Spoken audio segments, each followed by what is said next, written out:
Water metabolism is a key diagnostic marker for people with chronic diseases like long COVID, fibromyalgia, Lyme disease, etc., especially when we're working in the world of disease clusters like POTS and MCAS or histamine responses, but it can apply basically anywhere. Sadly, this is something that your primary and even most specialists just ignore. It's both a very new and very old way of looking at functional health disorders. So most clinicians either think it's pseudoscience or they've just never heard about it, because even though we like to think medical practice is pure science, it's about as susceptible to fads as your average teenager's TikTok feed. But at the end of this video, I will teach you how to tell if it's out of whack yourself.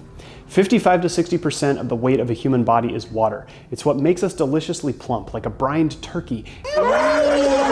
And is of course a big part of our electrical functioning because that water carries electrolytes that help keep your lights on.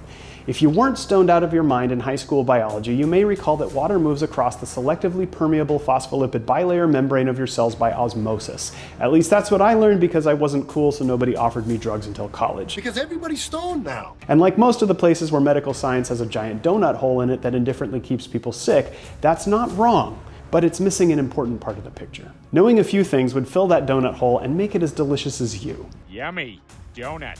If osmosis were the only way water moved around our body, we'd die of dehydration, so enter aquaporins. These are your cell's HOV lanes, where water can move much more rapidly than simple osmosis, and more on these in a second. The importance of a great deal of physical movement like walking, which most of our ancestors did all day long. It wasn't just a stupid walk for their stupid mental health, it was a normal part of everyday life until we invented couches and office furniture, unless you were wealthy enough to be carried around on a palanquin by other people constantly being fed bread and fruit, which is why many chronic diseases nowadays mimic the diseases of the bougie classes in olden times. I'd rather be Cleopatra. Carbs are cheap and feed fungus. Time is your real precious resource, and you should spend more of it not being sedentary if you can. Gentle movement is the key to creating the vacuum forces that move water through the lymphatic ducts and interstitium, which is the flooded zone between cells where water can pool and start getting yucky. Water in your body is just like water in nature. Where it moves fast, it is healthy, maybe even safe to drink. Where it sits still, it grows pond scum. The interstitium is a lake. It has 3 times as much fluid as the cardiovascular and lymphatic systems combined, and nothing pumps it along as well as gentle physical activity. If you saw my last video on long COVID and POTS, you'll recall a special role played in that process by fungus. Here we can see how mold toxins directly inhibit aquaporin function and result in more water being held in the interstitium. Swamp monster time! So if you're constantly feeling puffy and soggy like a human loaf of French toast, but also showing signs of dehydration like dizziness and headaches, right here, this you. And drinking more water might not be the solution. The 8 cups a day rule is just something somebody pulled out of their butt and has no evidence behind it. You should be paying attention to thirst. That walking and gentle movement also promotes sweat, which is the literal transit of water out of your body and a big way our bodies stay internally clean. Don't be this guy. Along with movement comes a need to breathe. Your lungs are a giant literal pump. If you think it's only for air, make a sound in cold weather. The reason you can see your breath is because it's carrying water.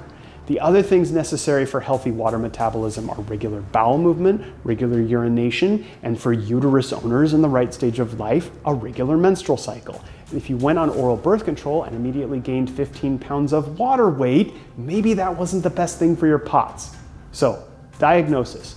Many of my patients have had these mold toxin tests done, and my honest take is that they're unnecessary. While it's nice to have a lab say, this is what's making you sick, it doesn't usually lead to effective treatment and often points people in the direction of fear-based behaviors I won't get into here because I don't want a horde of methy RVs following me everywhere I go. Look, there's the RV.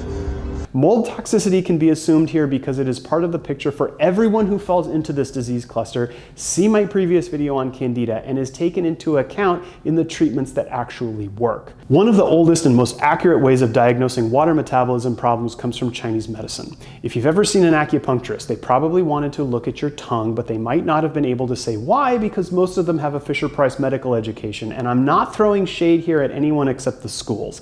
I had that too, but the tongue is a muscle we can see, and its relative swollenness can tell us a lot about whether or not excess water is being retained in the body and why.